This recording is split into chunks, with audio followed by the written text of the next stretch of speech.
Hi friends, আজ তোমাদের সাথে বেগুন টমেটো ভর্তা রেসিপি শেয়ার করছি।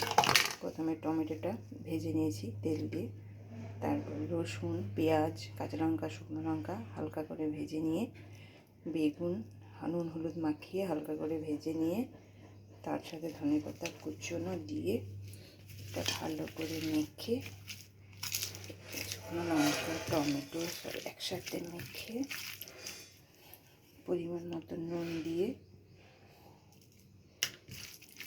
ভালো করে চটকিয়ে মেখে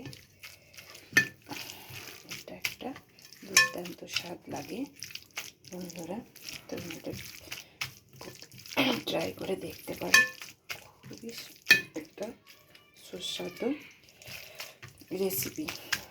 এটা গরম ভাতের সঙ্গে খেলে খুবই টেস্টি।